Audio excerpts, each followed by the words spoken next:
Good evening and welcome to the International Club of Annapolis.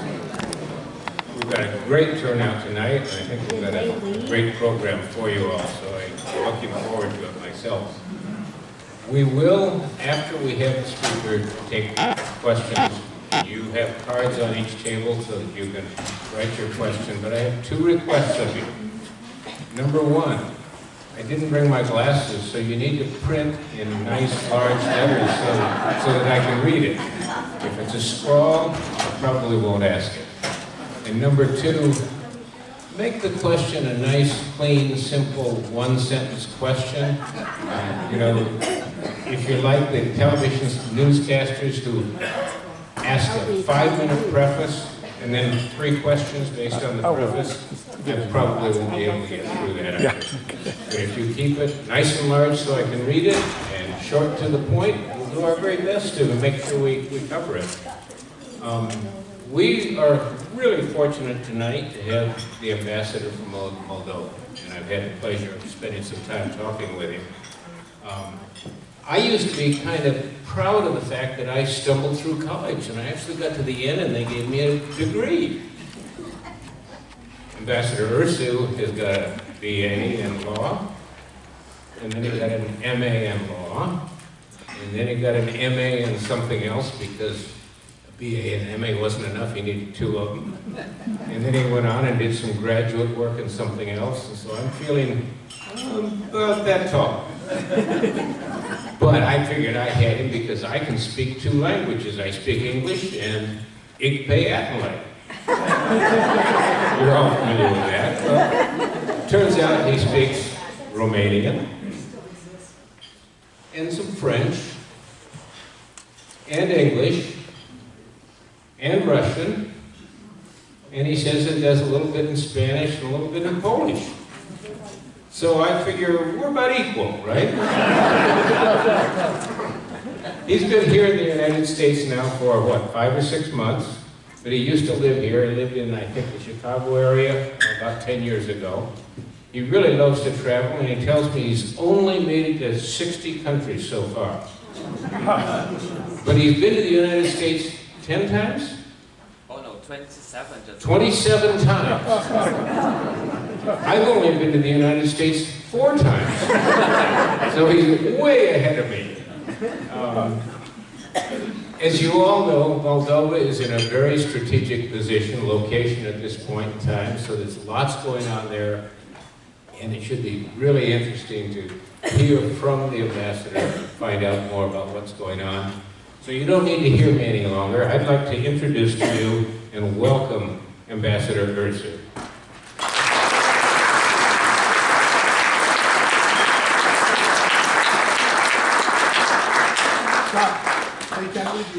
Pardon? Do you hear me? Hello? No? Does it work? Hello? It works? Oh wow, it's loud, sorry. I hope somebody can regulate it. I don't know if do I need to step there? Okay. You gotta get up where people can see you. And thank you, Scott, for your introduction. And I felt that, we already talked for an hour, and I already told you the whole story, so maybe you can retell the story of Moldova, and maybe I'll repeat myself. I'm really happy to be here. It's my first time in Annapolis, and I said I've been to the US many times, and I traveled many places, and I'll definitely need to come back during the daytime, also to see the city. Just also, probably I'm an unusual ambassador because I'm a diplomat, I'm very new, I'm 5 months old diplomat. And half of my life I actually lived outside Moldova. I'm originally from Moldova. I was born in Chisinau, that's the capital. It has a difficult pronunciation. We use some diacritics. It's pronounced Chisinau. I did all my schooling and education. I was born in a different country. I was born in Soviet Union. I done all my studies, and I had the occasion also to go into my postgraduate studies abroad. in Poland, in France. But I came back, and I think it was the last time I talked to such a big audience when I was teaching in law school, and my classes were about 150 students, and I was teaching international law and human rights. So, though I'm a new diplomat, I also talk to many diplomats in Moldovan. So many of the colleagues that I'm working now are former colleagues of mine, including the Prime Minister who used to be in my first class in law school. And she was the best student, actually. I also come from, as I said, Moldova is a very young country. It's younger than me. It's 32 years old. And in historical terms, this is really a baby. Yeah, I don't think it even goes to kindergarten. And with all new countries, you know, we have difficult, complex history, but also it means we have not yet a really formed national identity. So in a way, we're struggling. Another nationality I have is Belgian, and because I spent 11 years in Brussels, and my biggest passion was to work on European projects, is to make sure that the European Union functions well, and that it also absorbs all the new countries from Central and Eastern Europe. So I've been working a lot in Brussels on making sure that countries like Romania, Bulgaria, Poland, Baltics, they modernize to become members of the EU. And my passion, though I'm here in Washington, still remains, my dream is to see Moldova, together with Ukraine and hopefully Georgia, also become members of the European Union one day. And talking about identity, you know, Belgium is also a relatively young country, it's only 190 years old, and they also still don't have a proper national identity. So in this term, Moldova, it's a relatively small country. Though I'm a new ambassador, I felt I've always been ambassador because everywhere I travel, as I said, I travel to some countries. Every time, you know, somebody would ask me where you come from, I say Moldova, and there's always this surprise face, where is Moldova? So every time, and some people ask me what do I enjoy the most as ambassador, and what I enjoy the most is actually talking about Moldova. So thank you for this occasion, the opportunity. This is really my pleasure to talk about my country. So every time I was explaining where Moldova and how we deal, I felt that I'm an ambassador, and I think every Moldovan who is part of the diaspora and does the same, they are ambassadors of Moldova. I think the most surprising story I had, I went up north in Scotland on a lake to go fishing, and I rented a boat. It was a small village with like 3 houses. And it's like the same, you know, I returned the boat and said, oh, where you come from? And it's like, Moldova. Getting ready to explain where and what we are. And the host said, oh yeah, I know Moldova. We play Moldova every night. And I was, no, you can't. And then he went to his house and he brought a board game called Where is Moldova?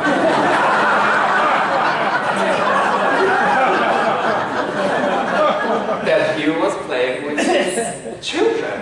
And you can go on Amazon. It's a bit of advertisement, like I don't have any profits from that game. It is called Where is Moldova, and it's a knowledge-based game, geography and all the rest. And I think they picked up Moldova, it's not about Moldova, but they picked up Moldova as a game, as kind of to incite people to go and look up and identify where is Moldova.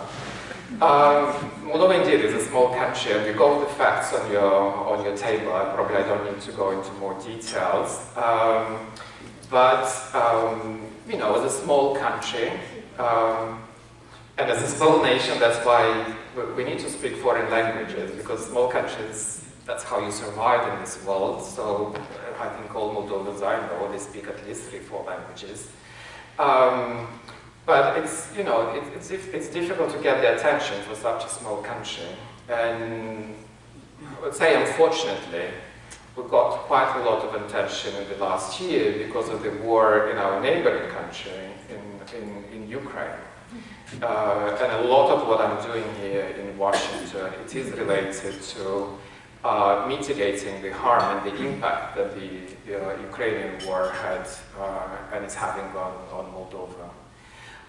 Just a few words maybe about the history, because every country has a complex history. We are not exception. I wouldn't go as deep as you asked to the Roman Empire, though the language we speak is Romanian, and it is related to the Roman Empire, because that was the boundaries of the Roman Empire. So our language is a Latin language. It's actually quite close to the Latin, but the closest is to Italian. And that's why Moldovans prefer to Italy as kind of their first country of destination. That's where we have also the biggest diaspora, because we're just so close. We like the language is easy. We also like the wines, as we share. When I say about identity, we're a young country, 30 years old, because we've never been actually independent. It's only in 1991, after the collapse of the Soviet Union, we declared independence. There is a footnote, small footnote, in 1918. We've been independent for almost 6 weeks, but I don't think anyone remembers that time. It was short because immediately after 6 weeks, in 18, we merged with Romania. So that's our reason. A lot of our software, which means the culture, the language, the traditions, we share with Romania. This is the neighboring country. We only have 2 neighbors, Ukraine and Romania. The soul is related to Romania because we share the same literature, we share the same culture. We've been part of Romania until 40 and then 44, the most recent one. But our hardware and the infrastructure, so all the energy and roads and electricity grids, are wired to the east, to Ukraine, because of the Soviet legacy. So in a way, that's kind of the mix of identity. But the other names of the country, you might get confused. Sometimes we call it Republic of Moldova, sometimes Moldova. We also called it Bessarabia. That's kind of the traditional region where we are. Moldova, we used to have a big state of Moldova, which was much bigger. It's one of the parts of Romania these days. So all the old capitals of historical Moldova, they're actually in Romania. So Romania has another big region, which they still call Moldova. It is Moldova, and that's the historical Moldova. So in a way to differentiate, when we talk about Romanian Moldova, we call our country Republic of Moldova, but for short, we also call it Moldova. But that might kind of confuse sometimes. The language, there was a language called Moldova, and some people still refer to Moldova as a language. So in 1944, when it became part of the Soviet Union, Stalin decided to change the alphabet of the Romanian language, which was spoken in this territory. And they changed the alphabet from Latin to Cyrillic. And that changed the name of the language as well. So Moldova language. I'm just saying this just can be sometimes confusing because some people still refer to Moldovan language because it was written in Cyrillic. In 1989, so just 2 years before the independence, we returned to the Latin alphabet of the language. And that kind of triggered events which led also to a military conflict on the eastern parts of Republic of Moldova. You might see on your map the Transnistrian region. So this is the eastern part of Moldova.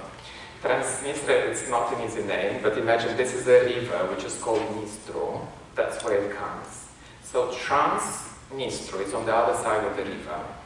And that's the region where it was populated by, it's a mix of ethnicities, a lot of Russian speakers, who didn't accept the decision of the parliament to change the alphabet.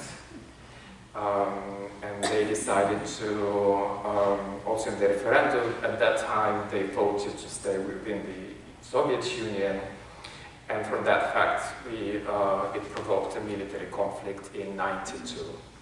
So the events we see now in Ukraine actually has a very traumatic memories for us. In '92, and I would never forget that day, it was 24th of June, it was my graduation time at the high school, and it was my happiest day, you know, when you graduate, and I received highest marks, and we had a ceremony, beautiful ceremony during the day when I finally received my diploma. And in the evening we were supposed to have a party like this, city party with my parents and my classmates. And that night, it was when the Russian tanks crossed the river, and were approaching the capital, Chisinau. So they were getting too close, and they had to close the party. So I never had my graduation party. And the next day, they signed the ceasefire agreement, so the conflict stopped, but the border remained. And we still don't have a solution to that conflict. At least we don't fight anymore, so that was a very short conflict of several months. We didn't have many casualties, but it's still a divided country, and you can see that on the map. We had another region in the south, populated by Gagauzia. Gagauz are ethnic Turks, but Christian Turks. Moldova was under Turkish empire for 400 years. I don't think I mentioned that, but 400 years for history, it's probably not as much. So we do have a lot of Turkish influence as well, both in our language. So we also have a Turkish minority in the south who were Christian. And we also have to agree with them on autonomy. So we also have a Gagauzia. It's an entity, autonomous entity in the south of Moldova as well. I know I wouldn't go into the history because, again, I don't know how many days you have in this proposal, but this is kind of a short where we are and what really influences now that complex identity that we're still looking to form. Two examples about, shared traditions with Romanians. They said this is the closest, what we call our brothers, our sisters, because most of our traditions are common. I don't know if you can find on your tables, but one of those traditions is what we call mărțișor. This is the white and red symbols that we give to each other on the 1st of March and during the March Mine, to celebrate the spring. So this is a joint tradition, Romania, Moldova. Bulgarians and North Macedonians, they have similar, but it's represented as a thread on your wrist, with similar colors, white and red, symbolizing the beginning of the spring, the fight between the winter and the spring. And by giving that to people, we wish them good luck, joy, happiness, friendship. If you find them, we usually give also to women, depending on the region. In Chisinau, we give them to everyone. And then on the last day of March, 31st of March, we put them on a tree. Usually it's a fruit tree, blossoming tree, as a symbol of good luck for the rest of the year. And when I talk about, so this is our software connections to Romania. When it comes to the grid and our connections to Ukraine, even in the last few months, especially since September, when Russia started bombing the Ukrainian electricity grid and all the energy power stations, because of our connectivity, we also had started to have blackouts in Moldova. Most of our electricity we were buying from Ukraine, some of them also from Transnistria. We are still 100%, almost 100%, have been dependent on Russia for energy resources, so use Russian gas to heat our places and to produce electricity. And I don't know how often you think about electricity during the day, because we take it for granted. Like, we never pay attention when we switch on and switch off, or when we charge our mobiles. I think you only realize when you actually try to switch on, there is no lights.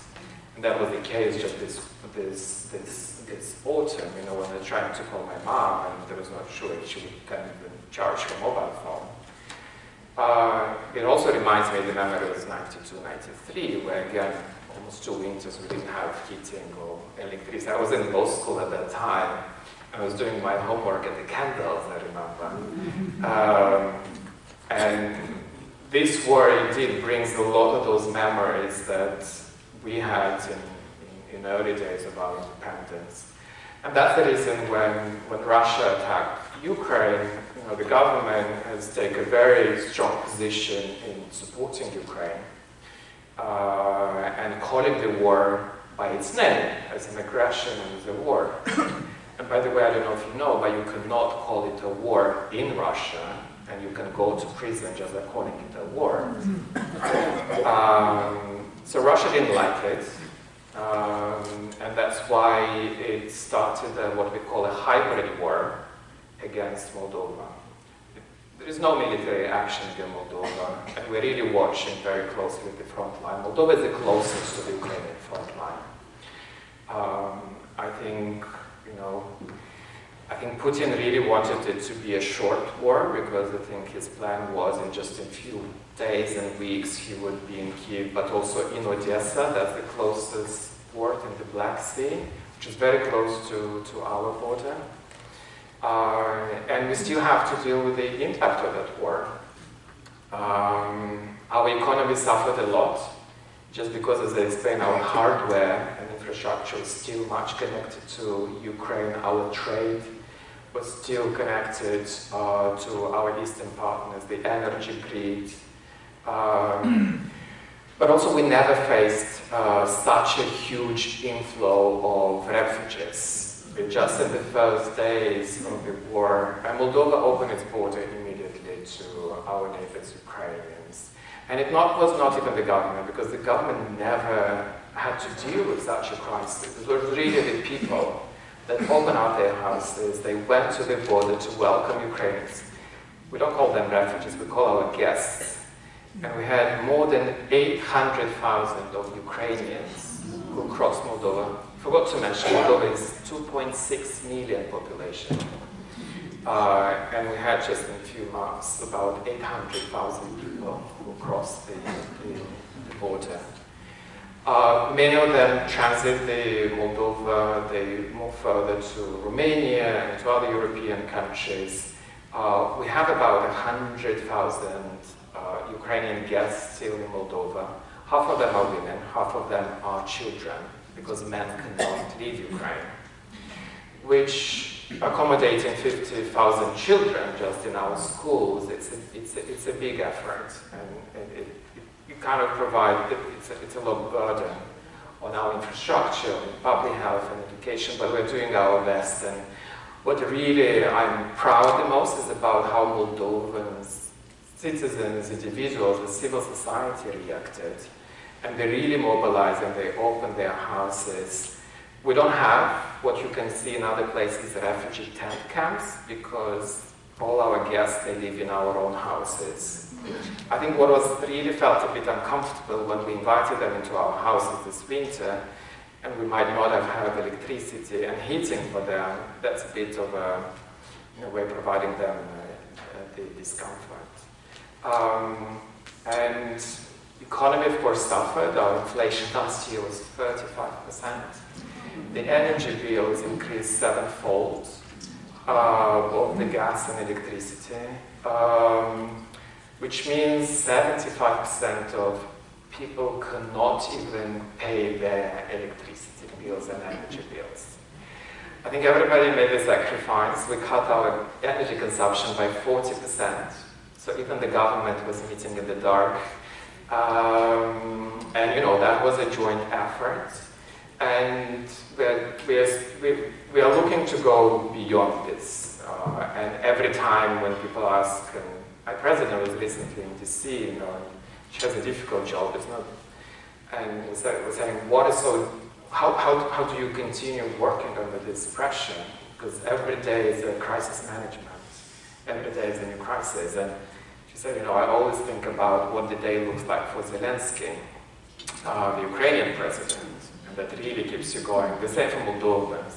When we think it's hard, we always think of Ukrainians. Many people in Ukraine don't even have a house to heat. But if there is any, I wouldn't call it any positive, but I think that this war last year was a big wake-up call, both for Moldovans, but I think everybody in Europe and also in the US. I think, I'm really struck by this solidarity. The global solidarity is not just European and American, but it's a global solidarity to stand with Ukraine, to call it the war and aggression, to continue calling for the end of the war and looking for the solution, and also helping Ukraine. I think my main message here is really help Ukraine and help the Ukrainian army, because this is the army that defends us, Moldova. We are the closest, but also most of Europe. And I'm really impressed, and I'm really admire the position that the US, it's not just the administration, but the Congress, but also the people here, how many Ukrainian flags I see in DC and all over. This kind of solidarity is really important for Ukrainians. I think very few of us believe that Ukraine can withstand such a superpower like Russia. And we know the best because, we tried, but it was too difficult for us. But they stand strong, and we really want, this is kind of one of my key messages in my job, I know as ambassador of Moldova, but actually for all the global partners, including the US, to continue helping Ukraine to withstand the aggression. And the hope, of course, is for this war to end as soon as possible. And when I said that there is also a wake-up call, is that Europe also changed, and I think the relations between the US and Europe changed. It really mobilized and made those stronger connections. I never thought that I would see one day when Moldova will become a candidate country to the European Union, and it did happen last year when Zelensky and Moldovan president and Georgian president submitted their applications in March last year. In June, we become a candidate country for the European Union. What does it mean? For us, the process of accession to the European Union is a process of modernization, because to become a member of the EU, you have to modernize. And we don't want to use the war in Ukraine and the hardship that it provides as an excuse not to continue reforming and modernizing. When I told you the story of how difficult it is to secure energy in this winter, again, with the tremendous support and solidarity that we've seen from European partners, Romania, but also the US government provided us also additional funding, including for USID, to reform our whole energy grid and electricity grid. So we're now engaging in those processes to move our hardware connections to Europe and build those energy high voltage power lines connection to Europe, and also invest in our own production. Moldova is, and again, it's a beautiful country, and of course I'm very subjective. It's my favorite country. You ask me which one. It's definitely Moldova. We don't have energy resources like gas, oil, or coal. Maybe it's a blessing. So our future, we really want to invest in new technologies and new renewables, and we have a super ambitious to move our economy to a net zero, carbon neutral economy, even ahead of Europe. And again, US is really helping us, especially with the new technologies. There are new technologies that we can't even imagine today, but you know, the technologies of the futures. So we don't want to postpone that modernization. And this is what the current government in Moldova is hoping, and using that European integration as an incentive to do those reforms. There is a big advantage. Moldova has been a democracy for 30 years, which is quite an exception in that part of the world.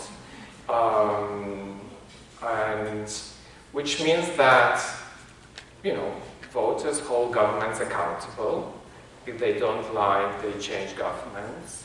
We only had one president that actually was re-elected for the second term. They really penalize those in power that don't deliver or change course. And again, this is for me an inspiration, but I think what really unites and what I think would create the foundations of that Moldovan identity is we want to be part of the European family. And with the help of Europe, but also the US, I'm sure we'll get there in the shortest way possible. I'm sorry it was too long, but I'm happy to get any answers and go with further questions or present.